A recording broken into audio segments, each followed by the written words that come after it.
Hello everyone, कैसे हैं आप सभी लोग? बढ़िया हैं। छठ का माहौल चल रहा है, घर घर में पूजा हो रही है कि नहीं?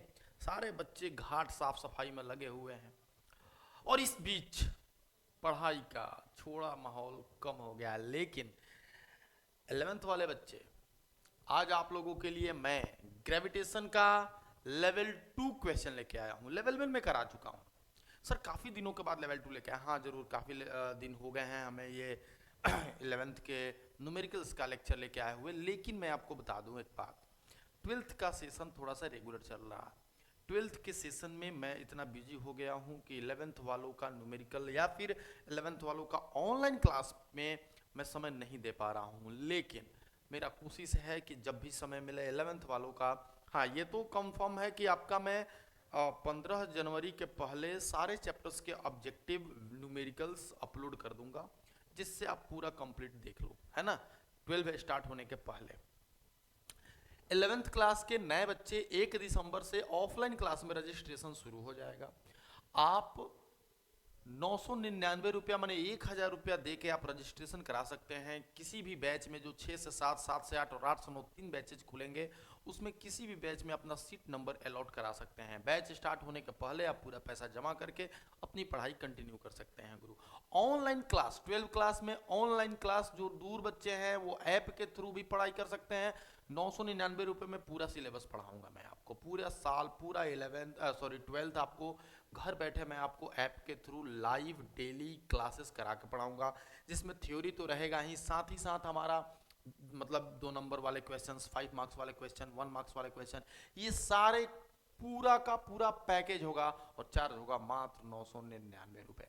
तो इसके बारे में एक अलग से वीडियो हम लोग शेयर करेंगे, बट अभी अब ग्रेविटेशन पे आते हैं। और ग्रेविटेशन का जो हम लोग लेक्चर देखने वाले हैं वो है लेवल नंबर 2। तो न्यूमेरिकल पे आते हैं बाबू। तो पहला न्यूमेरिकल ये बना के देखो और बताओ मुझे कि कौन सा आंसर इसमें करेक्ट है। कौन सा आंसर इसमें बाबू करेक्ट है? Which one is correct? सवाल पढ़िए, इंग्लिश वाले इंग्लिश पढ़ें, हिंदी वाले हिंदी पढ़ें। करे एक सिक्का और एक पंख। एक सिक्का है और एक पंख है, दोनों को निर्वात में, दिस इज नॉट निर्यात, दिस इज निर्वात बाबू, दिस इज नॉट निर्यात, ये निर्वात है। ठीक है भैया, ये निर्वात, निर्वात मतलब वैक्यूम की बात कर रही है ना? Draught from export, then vacuum की बात हो जहां हवा भी ना हो। तो उस समय क्या पृथ्वी पर सिक्का पहले पहुंचेगा? सो आप लोगों का आंसर होगा जी सर, यस, क्योंकि सिक्का भारी है। देखो बाबू, सिक्का भारी तो जरूर है। ये सिक्का पहले कब गिरेगा? जब हम बात करेंगे कि भैया हवा है और हवा में पंख को और सिक्का को गिराया जाएगा, तो पंख पर हवा जो है ऊपर की ओर बल लगा के उसको रोक लेगा, सिक्का तेजी से गिर जाएगा। तो जरूर सिक्का पहले गिरेगा, लेकिन कब? जब हम निर्वात का जिक्र नहीं करेंगे। हवा में गिरे माने जैसे नॉर्मल डे में। बट अगर निर्वात की बात करेंगे तो नीचे से हवा किसी पर भी बल नहीं लगाएगा, तो दोनों पर पृथ्वी सेम गुरुत्वीय त्वरण लगाती है, जी लगाती है, और उस प्रोसेस में हमारा पृथ्वी और पंख, पृथ्वी पर पंख और सिक्का दोनों एक साथ गिरेंगे। तो सिक्का एवं पंख दोनों पृथ्वी पर साथ साथ पहुंचेगा। आंसर नंबर यहां पर हमारा कौन सा होगा बाबू? सी होगा। Very correct answer and very easy question, एक बहुत आसान सवाल है। नेक्स्ट सवाल की तरफ बढ़ा जाए तो सवाल नंबर 2 कह रहा है, एक पत्थर को जमीन के सतह से ऊपर उठाया जाता है। देखो बाबू, जमीन पर जो है ना जी का वैल्यू 9.8 होता है, और जैसे जैसे आप ऊपर जाओगे ना बाबू, जी का वैल्यू कम होता है। नीचे भी जाने पर जी का वैल्यू कम होता है, ऊपर जाने पे भी जी का वैल्यू कम होगा और नीचे आने पे भी। तो कह रहा है कि जैसे जैसे ऊपर उठाया जाएगा, क्या इसका द्रव्यमान बदलेगा? बिल्कुल नहीं, द्रव्यमान तो कभी बदलता ही नहीं है। द्रव्यमान मतलब क्या? पदार्थ की मात्रा, वो कभी बदलता नहीं है, द्रव्यमान नेवर चेंजेज। तो यहाँ पर क्या इसका भार बदलेगा? जी सर, हाँ भार बदलना चाहिए, भार बदलना चाहिए। क्यों? क्योंकि भार का फॉर्मूला होता है m इंटू जी। अभी कह रहा है कि जी कम होगा तो mg भी कम होगा, जिसकी वजह से हम बोलेंगे कि हमारा भार जो होगा बाबू चेंज होगा। इसमें भी बोल सकते हो कम होगा, बदलेगा में क्या होगा? कम होगा। बट कम होगा में ऑप्शन नहीं है, तो सीधे बदलेगा, तो इसका भार बदलेगा। ठीक है, द्रव्यमान कभी नहीं बदलता है, याद रखना है बात को, द्रव्यमान नहीं बदलता है। और जी बदलेगा तो भार जरूर बदल जाएगा। तो हमारा आंसर यहाँ पे कौन सा हो जाएगा? बी हो जाएगा। एकदम आसान से सवाल है ये। यहां पे देखिए, कहां पर आपका जी का वैल्यू मैक्सिमम होगा, कहां पर आपका जी का वैल्यू मैक्सिमम होगा, और जी का वैल्यू कहां पर मैक्सिमम होगा, ये बात हमको बता दीजिए आप लोग। जी का वैल्यू कहां मैक्सिमम होगा, ये बात आप लोग बता दीजिए। तो बाबू आपको याद होगा, जी का वैल्यू आपका पोल पे, ध्रुव पे सबसे ज्यादा होता है, और ध्रुव मतलब जो है यहाँ पर at the camp in Antarctica. So answer number D होगा। बेहद आसान सवाल है, मजेदार सवाल है। किसी प्रक्षेप्य के मार्ग के उच्चतम बिंदु पर, प्रक्षेप्य का मतलब समझ रहे हैं आप गुरु? जी सर, प्रक्षेप्य का मतलब मेरे कहने का तो सीधा सा ये मतलब है यहाँ पर। सो यहाँ पर आप क्या देखिएगा बाबू कि यहाँ पर ऊपर तो जाता नहीं है ये, और इधर की तरफ u cos थीटा से, तो ऊपरी बिंदु पर जो होता है ना बाबू a इसका 0 हो जाएगा। एक्सेलरेशन नहीं होता है, तो त्वरण नहीं होता है, यहाँ पे आप बोल सकते हैं ऊपरी बिंदु पर यहाँ त्वरण नहीं होता है। एक बेहद आसान सवाल है ये, सारे के सारे दम नहीं है सवाल में। ग्रह किसके कारण से चलता है? तो ग्रह जो है सूर्य के चारों ओर चलता है। ग्रह के पास भी अपना द्रव्यमान होता है, सूर्य के पास भी अपना द्रव्यमान होता है, जिसके कारण दोनों में एक आकर्षण बल लगता है, जिसको आप गुरुत्वाकर्षण बल नाम देते हैं। और ये गुरुत्वाकर्षण के कारण से ही चलता है। ग्रह ही नहीं, उपग्रह भी गुरुत्वाकर्षण बल के कारण से ही चलता है। सो देखिए अगला सवाल भी वहीं आ गया। उपग्रह किसके कारण से चलता है? Satellite moves due to what? Through gravitational force. Clear? Next सवाल की तरफ बढ़ते हैं। भू स्थिर उपग्रह का परिक्रमण काल, the orbiting period of Jio stationery. देखो जियो स्टेशनरी, भू स्थिर का मतलब जो पृथ्वी के साथ साथ घूमे, तो पृथ्वी का परिक्रमण काल तो 24 घंटा होता है, तो इसके साथ ही ये भी घूम रहा है, तो उसका भी 24 घंटा ही होगा। तो हमारा आंसर नंबर क्या हो जाएगा? बी हो जाएगा। ऐसे सवाल जो है ना चुटकी में होने चाहिए, चुटकी में होने चाहिए, लेकिन प्रैक्टिस ज्यादा जरूरी है। कितना भी पढ़ लोगे, कुछ चीजें ऐसी होती हैं जिनको एकदम याद रखना पड़ता है। जैसे यहाँ पे देखो, पृथ्वी की सतह से भू स्थिर उपग्रह की कितनी ऊंचाई होती है? याद रखना 36,000 किलोमीटर। भू स्थिर उपग्रह जो होते हैं बाबू, भू स्थिर उपग्रह जो होते हैं पृथ्वी के तल से कितना ऊंचा होते हैं? 36,000 किलोमीटर की ऊंचाई पर होते हैं। और ये बात एकदम याद रखना है, डायरेक्ट आपको एयरफोर्स के एग्जामिनेशन में पूछा हुआ सवाल है ये। वह न्यूनतम वेग जिसके साथ वस्तु को ऊर्ध्वाधरता ऊपर की ओर फेंकने पर वह अनंत तक पहुंच जाएगा, मतलब वापस फिर नहीं आएगा, that is called escape velocity, पलायन वेग बाबू।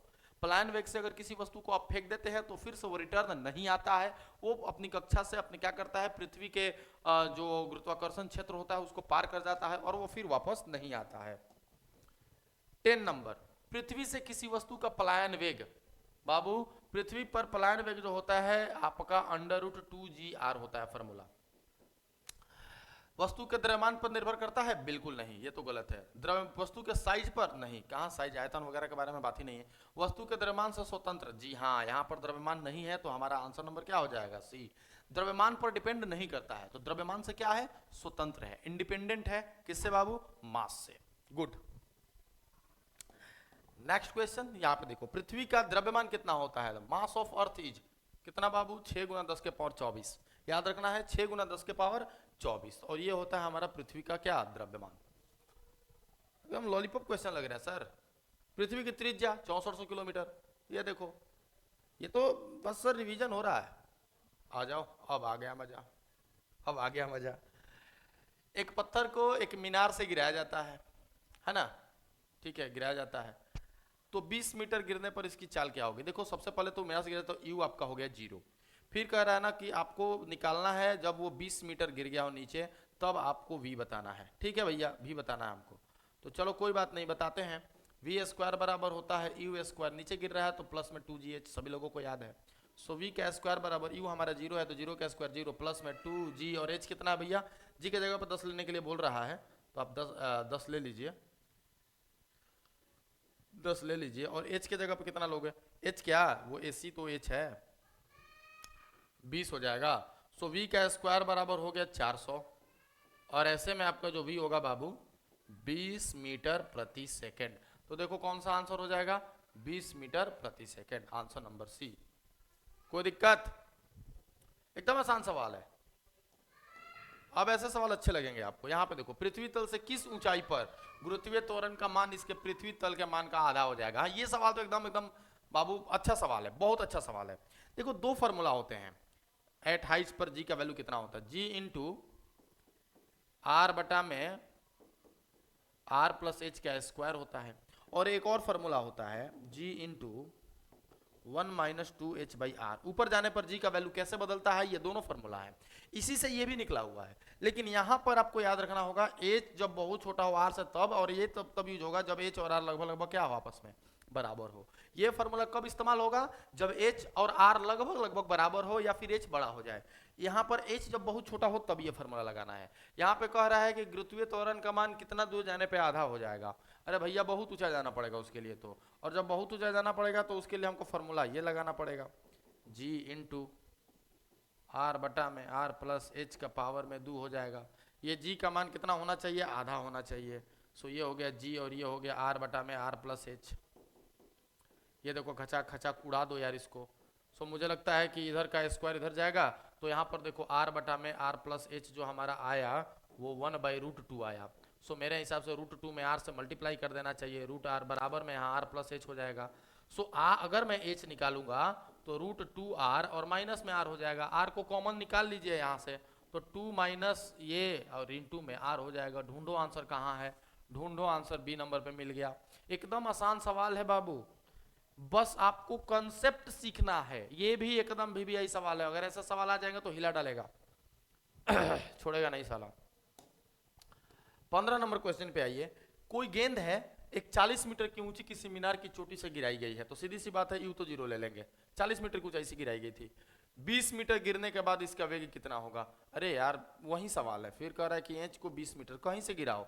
20 मीटर नीचे आने पर आप इसका जो आप ऊंचाई निकालोगे, सो वी स्क्वायर बराबर यू स्क्वायर प्लस 2gh। ठीक है भाई, 0 का स्क्वायर 0, 2 इंटू 10 इंटू एच के जगह पे हम फिर से 20 रखेंगे। सो हमारा जो आ जाएगा ये हमारा 400 आ जाएगा, यानी कि v बराबर फिर से हमारा 20 मीटर पर सेकंड आ गया। सवाल रिपीट था, मतलब था, बट ये एक ऐड कर दिया था, बट इसके ऐड करने से कोई फर्क पड़ेगा नहीं, इसके ऐड करने से कोई फर्क पड़ेगा नहीं। आइए इसमें आइए, इसी प्रश्न में 40 मीटर से ऊंचा से गिराया गया है, तो 15 के आधार पर पृथ्वी के तल पर टकराते समय, देखो तल पर टकराते समय एच बराबर आपका 40 मीटर है।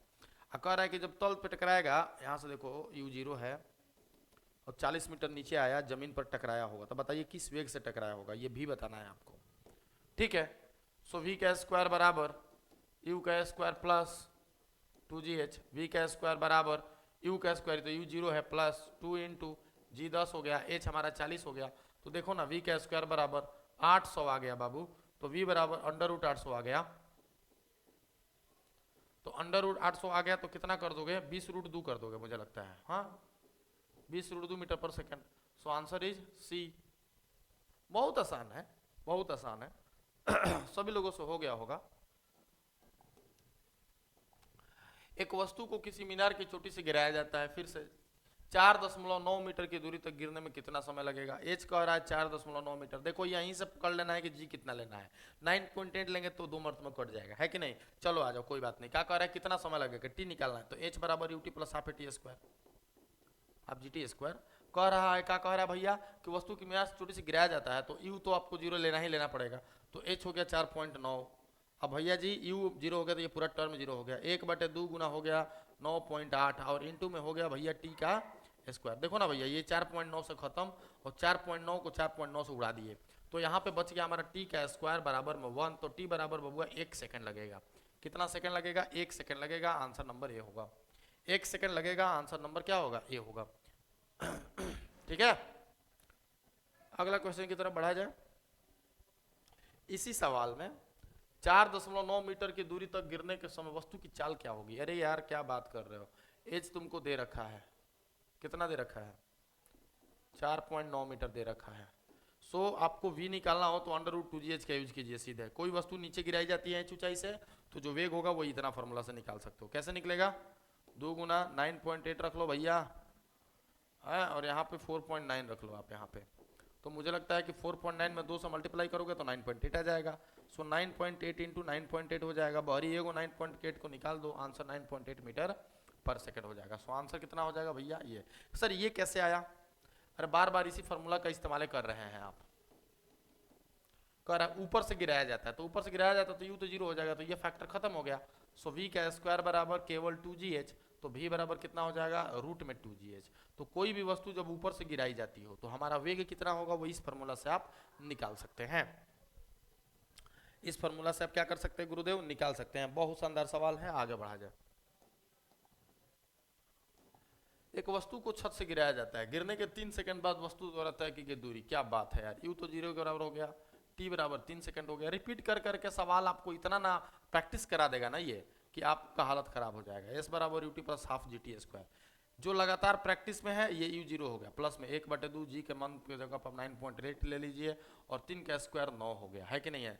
तो ये हो गया तो आपका 4.9, चलो मल्टीप्लाई करते हैं, 9981 की क्या लगभग 8 बच्चों का 36 और 8 कितना हो गया, 36 और 8 44 हो गया, तो यहाँ पर 44.1 मीटर। तो आंसर नंबर यहाँ पे आ गया सी। देखो प्रैक्टिस इतना ज्यादा करा देंगे ना इस क्वेश्चन से कि आप जब एयरफोर्स का एग्जाम देने जाओगे, नेवी का एग्जाम देने जाओगे तो आपको चीजें हलवा लगने लगेंगी, है ना। लेवल 2 है, लेवल 3 कल मॉर्निंग में आ जाएगा, लेवल 3 कल मॉर्निंग में 6 बजे आपके एकदम चैनल पे अवेलेबल हो जाएगा। ये लेवल 3 आज कर लीजिए पहले। लेकिन किसी वस्तु को इतना मीटर के ऊपर फेंका, अच्छा अब की बार ऊपर फेंका जा रहा है, मतलब यू दे दिया तुमको, कितना दे दिया 29.4 मीटर पर सेकंड। 1 सेकंड के बाद वस्तु कितनी ऊंचाई पर पहुंचेगी, टाइम आपका 1 सेकंड दे दिया और आपसे बोल रहे एच बताइए, एच बराबर यू टी, ऊपर फेंका जा रहा है तो माइनस का इस्तेमाल होगा, 29.4 multiply by 1 minus 1/2 Guna 9.8 into 1 का स्क्वायर। भाई जी ये 4.9 से भकाक से उड़ा दो तो देखो ना 29.4 में से अगर मैं 4.19 घटा देता हूं तो कितना शेष बचने वाला है मेरे पास। सो बचने वाला है तुम्हारा 14 में से 9 गया तो 5 बचने वाला है, पॉइंट यहाँ बच गया 28, 28 में से 4 गया तो 24.5 मीटर, 24.5 मीटर। और आंसर नंबर कितना हो जाएगा, बी हो जाएगा। क्या जी एक भी सवाल में मेरी आवश्यकता थी नहीं वैसे सारे प्रैक्टिस करके बना देंगे। जरा इसका कमेंट करिए, इसका कमेंट करिए जल्दी से। देखिए बना, वीडियो को पॉज कर दीजिए और बनाने की कोशिश कीजिए। लाइव तो है नहीं, रिकॉर्डिंग है तो परेशान होने की जरूरत नहीं है। जो हम लोग आधे घंटे में देखेंगे वो 1 घंटा लगेगा, कोई दिक्कत नहीं, बट पहले प्रैक्टिस कर लो, अपने से बनाने की ट्राई कर लो, कोशिश कर लो, बनता है कि नहीं बनता है। बनता है तो वेरी गुड, और नहीं बनता है तो कहाँ मिस्टेक कर रहे हैं वो चीज फाइंड आउट करना है। एक वस्तु को इतना मीटर पर सेकंड वेग से ऊपर फेंका गया, ठीक है, ऊपर फेंका गया तो चीजें हो जाती हैं आपकी, यू हो गया ये, और ऊपर फेंकी गई हैं, मतलब कि आपको तो कितने समय तक यह ऊपर की ओर जाती रहेगी। अच्छा जब तक इसका v 0 नहीं हो जाता है तब तक जाती रहेगी, तो बताइए यही टाइम आपको निकालना है।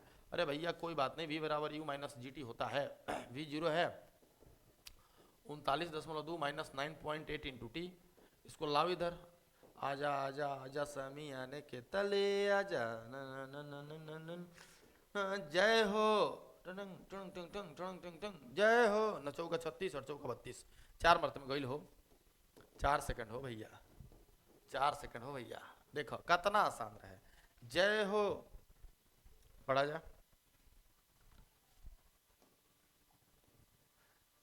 यहाँ पे देखो उसी सवाल के आधार पर वह ऊंचाई ज्ञात करे जहां तक ये वस्तु पहुंचती है। ओहो हो ऊंचाई बताना है। चलो ना u बराबर कितना बोल दिया, u बराबर 39.2 बोला था ना, 39.2 बोला था, ठीक है। कह रहा है कि कितना ऊंचाई, v बराबर 0 है तो बताओ h कितना होगा, कितना लॉलीपॉप सवाल है यार, है। फिर से वही v स्क्वायर बराबर u स्क्वायर, ऊपर फेंका गया है तो माइनस 2gh होगा, v 0 है सो u का स्क्वायर माइनस 2gh हो जाएगा, तो मुझे लगता है कि u स्क्वायर बराबर 2gh हो जाएगा।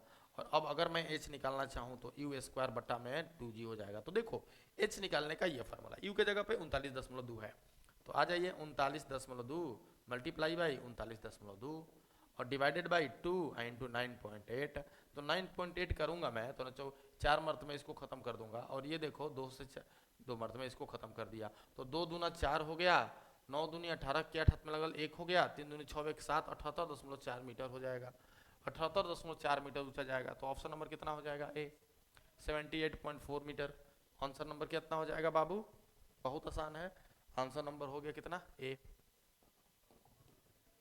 इसमें बताओ जरा, कह रहा है एक अंतरिक्ष यात्री जिसका द्रव्यमान 50 kg है, खूब बढ़िया, पृथ्वी से बाहर जाता है तो उसका भार पृथ्वी पर क्या है, क्या मजाक है ये।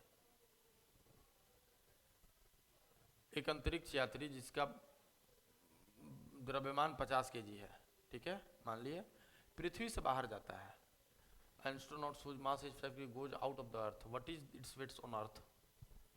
क्या लगता है जी, क्या लगता है इसका आंसर, सवाल तो सही है ना भैया। तो जब पृथ्वी पे ही भार पूछना तो अंतरिक्ष में काहे भेजा ही, जब पृथ्वी पे ही इसको भार पूछना था तो ये ससुरा अंतरिक्ष में काहे भेजा भैया, हमको ही समझ में नहीं आ रहा है। आप लोग अपना विचार दीजिए, जरा अपना विचार दीजिए ना, आप अपना विचार दीजिएगा तो हम भी क्लियर हो जाएंगे। कितना नंबर क्वेश्चन है, थोड़ा सा हमको देखना पड़ेगा कि क्या वही है। हाँ भैया जी, एकदम सही है जी, क्वेश्चन तो सही लग रहा है। आपके हिसाब से कितना चाहिए, एम जी आना चाहिए, एम इंटू जी। 9.8 रख के बनाओ जरा, 9.8 रख के बनाओ जरा।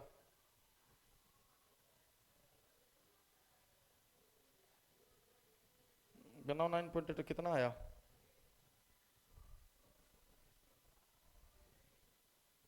एक बार मैं चेक कर लेता हूँ, कहीं कुछ मिस्टेक होगा तो हम लोग अभी यहाँ पे सुधार लेंगे। हाँ, एक अंतरिक्ष यात्री जिसका द्रव्यमान 50 केजी है, पृथ्वी से बाहर जाता है, उसका भार पृथ्वी पर क्या है? अच्छा, सेम सेम टू क्वेश्चन है, सेम टू सेम क्वेश्चन है, तो ज़्यादा इसमें परेशान नहीं होना है, ज़्यादा कंसेप्ट लगा देना है। एम कितना बोल रहा है? 50 केजी। देखो ये कंफ्यूज करने की कोशिश कर रहा है, जैसा मैं कंफ्यूज हो गया कि जब अंतरिक्ष यात्री जिसका द्रव्यमान 50 केजी पृथ्वी से बाहर जाता है, ये आपको कंफ्यूज करेगा ताकि आप जीरो करो। हालांकि ऑप्शन बकलोला ही दे दिया, जब इतना करना था तो ऑप्शन में कहीं जीरो दे देता, तो हम लोग क्या करते, पहले अटेम्प्ट में तो जीरो मार देते, क्योंकि उसका भार अंतरिक्ष में जीरो हो जाएगा जी का वैल्यू। लेकिन इसका भार कहाँ पूछ रहा है? पृथ्वी पर क्या होगा। तो पृथ्वी पर भार जो होता है बाबू कितना होता है? एम जी होता है। एम हो गया 50 और जी का वैल्यू 9.8। उड़ा दो उड़ा दो, 8×5 = 40 की जरूरत में, 4×9 = 45, 4×49 490 न्यूटन। तो ये तो बी हो गया भैया, ये तो बी हो गया, है ना। आ जाओ नेक्स्ट की तरफ बढ़ा जाए। ये देखो, उसी प्रश्न में अंतरिक्ष यात्री का भार अंतर्ग्रहीय अंतरिक्ष में क्या होगा? देखो तो जीरो आ गया ना उसी सवाल में। जब अंतरिक्ष में चला जाएगा तो जी का वैल्यू वहां पे जीरो हो जाएगा, जी का वैल्यू जब जीरो हो जाएगा तो भार ही नहीं होगा, तो यहाँ पर आपका जीरो हो जाएगा। हाँ, सिंपल सा है। चलिए ये सवाल देखा जाए। किसी वस्तु का भार पृथ्वी के सतह पर 20 न्यूटन है। खूब बढ़िया, पृथ्वी के सतह पर कितना है? 20 न्यूटन। माने कि mg जो है इसका 20 न्यूटन है। ये पृथ्वी के सतह की बात हो रही है। कहता पृथ्वी की सतह से 64 किलोमीटर की दूरी पर अब जी डैश का वैल्यू निकालिए, मतलब कि अब हमको mg डैश कितना होगा ये निकालना है। तो mg डैश पहले जी डैश निकालना पड़ेगा, तो g इंटू, आपको बताया है मैंने कि ये वाला फार्मूला का इस्तेमाल करें कब? जब ऊंचाई या तो 6400 किलोमीटर के आसपास हो तब के लिए। सो जी का जी रहने देते हैं, आर आप बटा में आर, और ये जो एच है बाबू, ये जो एच है वो भी तो आर के बराबर ही है, वो भी तो आर ही के बराबर है। सो आर प्लस आर लिख सकते हैं, 6400 किलोमीटर का स्क्वायर। तो यहाँ से जी और इंटू आर बटा में 2r का स्क्वायर, भकाक भकाक। सो यहाँ से जी इंटू 1/2 का स्क्वायर 1/4, यानी कि जहाँ पे आप बात कर रहे हैं, जहाँ पे आप बात कर रहे हैं 6400 किलोमीटर की ऊंचाई पर, वहाँ पर जी डैश का मान g/4 हो जाएगा। सो m इंटू जी डैश के जगह पर g/4। सो mg के जगह पर कितना है? 20 न्यूटन है। सो 20 का 20 रख दो, अब बटा में 4। तो देखो भैया उतना पर जाने पर उसका भार 5 न्यूटन दिखने लगेगा। सो आंसर यहाँ से कितना हो जाएगा? सी हो जाएगा, 5 न्यूटन। काफ़ी खूबसूरत सवाल था ये, काफ़ी खूबसूरत सवाल था। तो 25 सवाल का एक छोटा सा सेशन है, 25 सवाल समाप्त हुए। आप इसको अभी कभी निपटा दीजिए, पूरा का पूरा देख लिए होंगे तो वेट कीजिए, इसको स्क्रीनशॉट लेके कॉपी पर नोट कर लीजिएगा। कल मॉर्निंग 6 AM आपका दूसरा वीडियो यानी कि लेवल 3 आ जाएगा। मिलते हैं कल के लेक्चर में, तब तक के लिए जय हिंद जय भारत।